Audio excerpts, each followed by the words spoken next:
Hi అండి, welcome to my channel. ఇప్పుడిప్పుడే మనకు ఒక బ్రేకింగ్ న్యూస్ అయితే రావటం జరిగిందండి. ఏపీ ఉద్యోగ పెన్షనర్లకు సంబంధించి 12వ పీఆర్సీ పే స్కేల్స్ అదేవిధంగా ఐఆర్పై సంచలన కీలక ప్రకటన అని చెప్పి ఒక బ్రేకింగ్ న్యూస్ అయితే చూస్తున్నాం.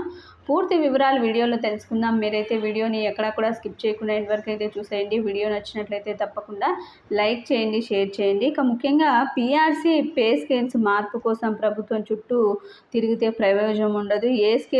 ఏ పే స్కేల్స్ ఇవ్వాలి, అలా అడగటానికి గల సహేతుక కారణాలతో పే రివిజన్ కమిషన్కు నిర్దేశించినటువంటి ఫార్మెట్లో ఈ విధంగా రిప్రజెంటేషన్ ఇస్తే వారు కన్విన్స్ అయితే మార్పు అయితే జరగవచ్చండి. ఇదైతే మూకముగుడిగా సచివాలయ ఉద్యోగులందరూ కూడా ఒకే ఫార్మెట్తో ఇస్తే కుదరదు.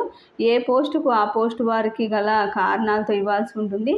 అలాగే మీ యొక్క శాఖ నుండి అధికారికంగా పంపే ప్రతిపాదనల దానికి అనుకూలంగా ఉండేలైతే చూసుకోవాలండి. మరి కాస్త సానుకూలత అయితే వస్తుంది.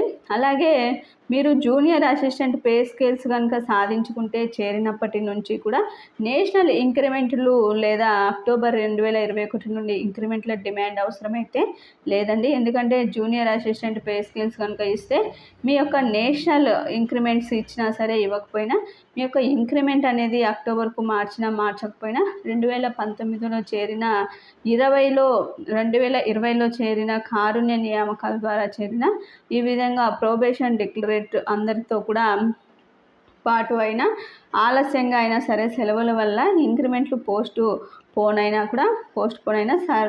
సస్పెన్షన్లు ఉన్న ఇంక్రిమెంట్ కట్ చేస్తూ పనిష్మెంట్ ఇచ్చిన మొత్తం అందరికీ కూడా మూకుముడిగా అందరూ ఒకే బేసిక్లోకి వచ్చేస్తారండి.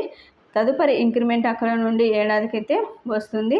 ఇది ఇప్పటి వరకు ఉన్నటువంటి లేటెస్ట్ అప్డేట్. మీకు వీడియో నచ్చినట్లయితే తప్పకుండా లైక్ చేయండి, షేర్ చేయండి. Thank you.